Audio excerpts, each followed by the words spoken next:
It happened. Bernie Sanders has officially suspended his 2020 campaign, and it's not like this is surprising, but it still feels surreal because this time it really felt like we were going to win. We were this close. And then everything changed in a matter of days, and Bernie's campaign just never adapted to the new reality after Super Tuesday. Now, I will just say, obviously, I disagree with his decision to suspend his campaign because by doing this now, suspending this early, he's handing over all of his leverage to Joe Biden, and he will be remaining on the ballot, so you can still technically vote for him. I plan on doing so when Oregon holds their primary, but at this point in time, he can't extract anything from the Democratic Party because he dropped out. So I disagree with this decision, but I understand. Bernie Sanders has fought long and hard. He ran not once but twice, and I have no doubt that this is literally the last thing that he wants to be doing now. So, it's time for us to carry the torch. He created this movement. He gave us this movement. He woke up an entire generation of people. And now it's on us to move forward. But I know that a lot of people are really, doom and gloom today. And I am 100% with you. Let me just say, it's okay to be salty. I felt a lot better, admittedly, when I posted a bunch of snake emojis underneath Elizabeth Warren's tweet and rat emojis under Pete Buttigieg's tweet. People responded asking me, Mike, what's this going to accomplish? The answer is nothing. It just felt really good to do that. So let me have the snake and rat emojis, okay? For this one day, maybe this one last time, let me post snake and rat emojis underneath Elizabeth Warren and Pete Buttigieg. And you should too if that makes you feel better. But look, it's okay to be down. It's perfectly reasonable to mourn the death of a campaign because this hurts worse the second time. Because, going into this in attempt number 2, you have a lot more experience, right? We've earned a lot more XP. And it felt like we knew more about what we were doing. And I think it's important and healthy for us to kind of reevaluate the campaign, figure out what we did right, what we did wrong, what we could have controlled that was within the realm of our control, figure out what external factors ultimately led to the demise of Bernie Sanders' campaign. I believe that there are a lot of external things that were out of our control. Like, people talk about maybe winning over the media next time. You will never win over the media. You will never win over the Democratic Party establishment. So I don't think that those are things that are within our control. But in terms of voter outreach, that is something that we can control. And since, we couldn't win over older voters, and Bernie Sanders didn't win over older black voters in particular in South Carolina, I think that is something that we have to grapple with, figure out what we did wrong, and learn how to fix that going forward. Because it's not like I'm not willing to just chalk this up to a generational divide. Sure, that's part of it, but we've got to wake people up. And I'm not going to hyper-focus on electoral politics going forward.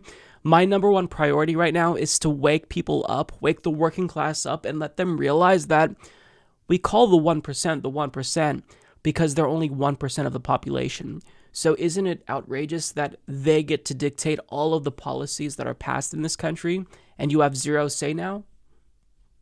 Isn't that a little outrageous?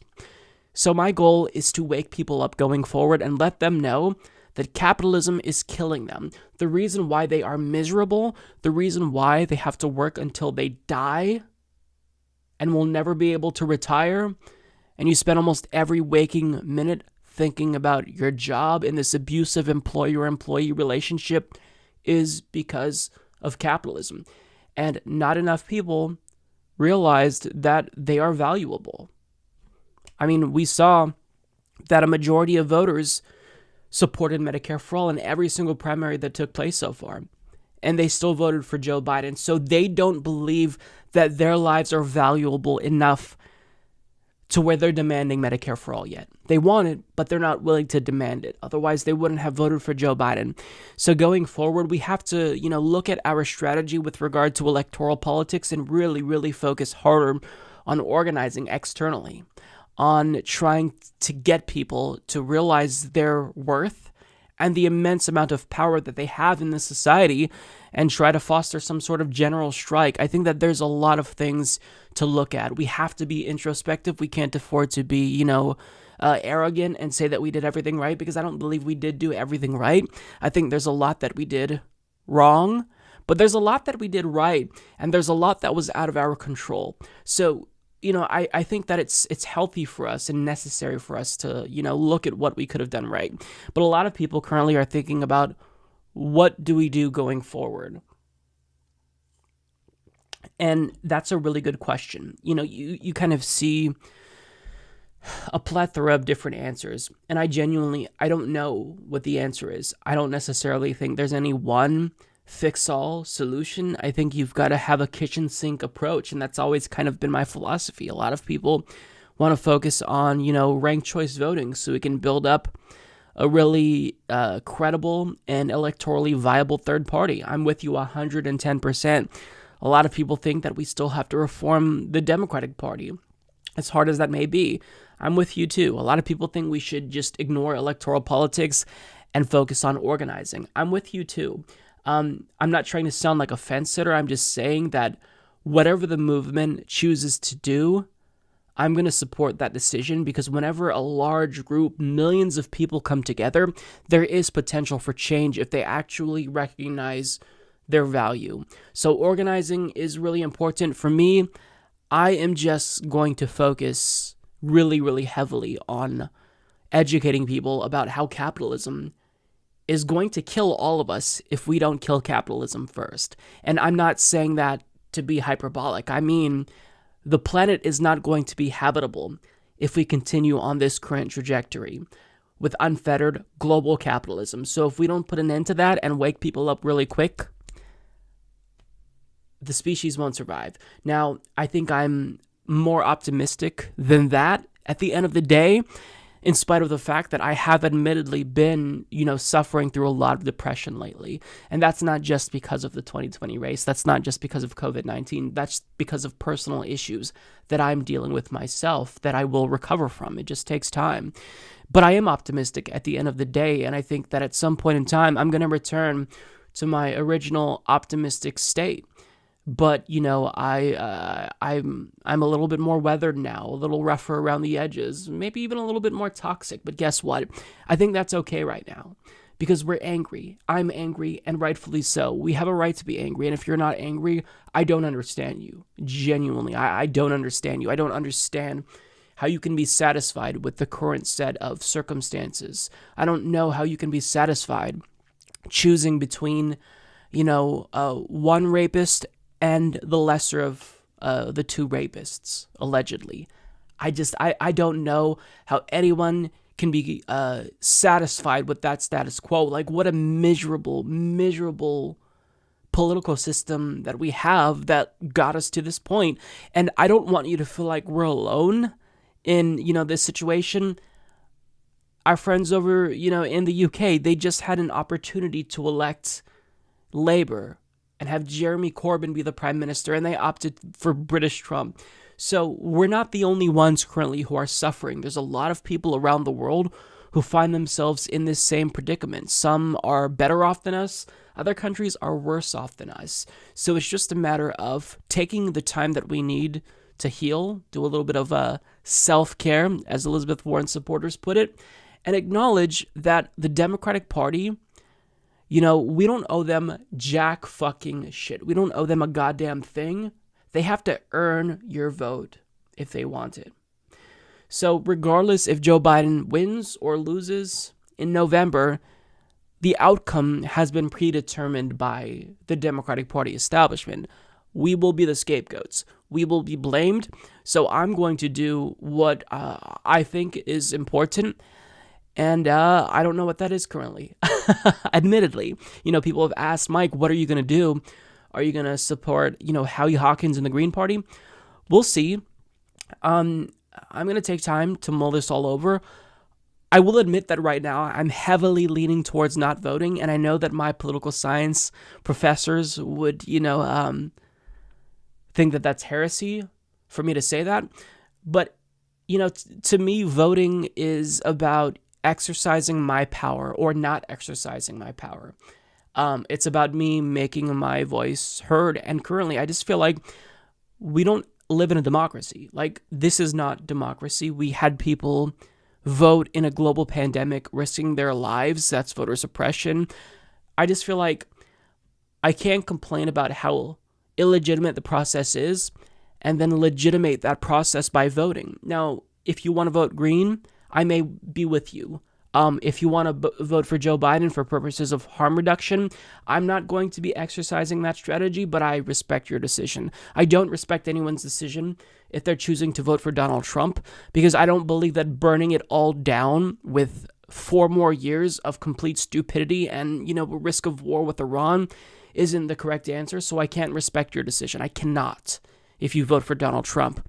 But, for everyone else who's considering voting third party, voting for Joe Biden if they live in a swing state, not voting, I think that you have to do what's best for you. Nothing that I say or do will be able to convince you. This is a very personal decision.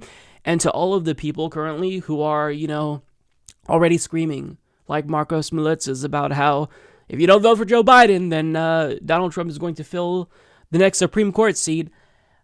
I mean, do you honestly think that's going to convince anyone? Do you honestly believe that anyone will be more inclined to support Joe Biden if you scream at them the second after Bernie Sanders exits the race? The answer is no. So at the end of the day, obviously I didn't prepare for this video. I just am kind of speaking off the cuff. But look, it's a sad day. It's depressing. And I think that you're allowed to take this day to be salty, to be a little upset. But just know that at the end of the day, regardless of what you choose to do, not fighting is not an option for you. And I don't know how you want to channel the energy that you have, but don't let this moment depress you. Let it radicalize you. I can't credit who said that on Twitter because I don't remember who said it, but it was a great, great tweet.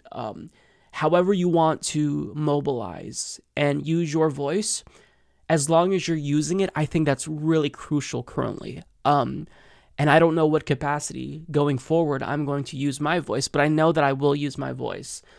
And it's to, at this point, I think, try to get people to wake up and realize that they are voting for a system that is literally killing them.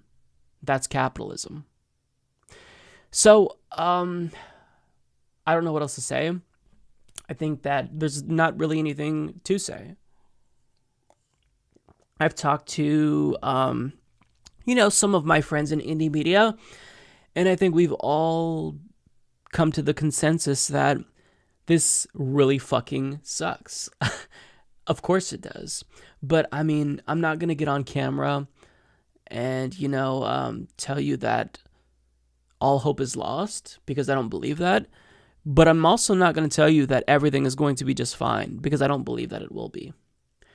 I think our future is in our hands, and that sounds cliche, it sounds corny, it sounds like a platitude, and it is a platitude, but I do think that we can still wield the tremendous amount of power that we have.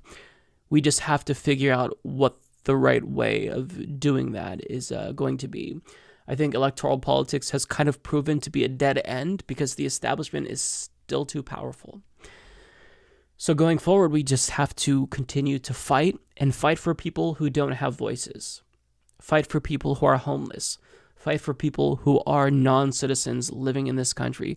Fighting for people who are dying because they don't have healthcare. Fight for trans people who are marginalized and their lives are threatened. Fight for sex workers.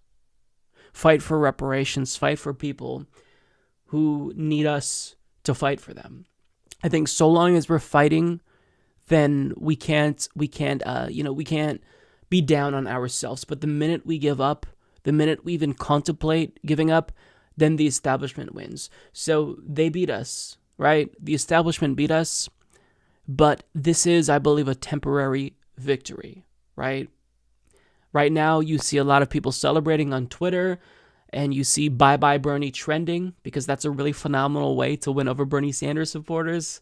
But look, at the end of the day, I think that the establishment does know that their time is limited.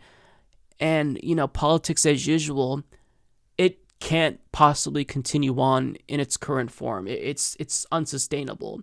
And if fundamental change doesn't happen, then I think, if that doesn't happen politically, it's going to happen in some other way. Whether that is, some type of political revolution in the sense that everyone rises up and has a general strike and takes to the streets, or, the Democratic and Republican parties collapse and new parties emerge in their place.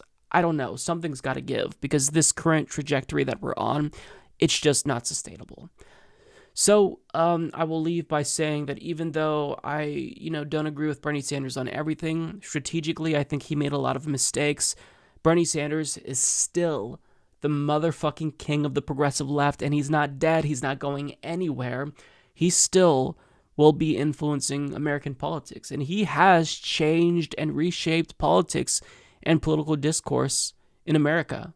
And he may have lost, but he still changed politics. So what that should tell you is that just winning elections alone isn't everything. We still can shape American politics externally, and maybe internally if that's what you choose. But either way, Bernie will be there and will continue to fight. He started this movement, and now, the responsibility lies with us to take it forward and to not let it die, and to just keep fighting, because we don't have a choice. The only option is to continue fighting in whatever capacity you think will be instrumental in getting us change. And I'll leave that there.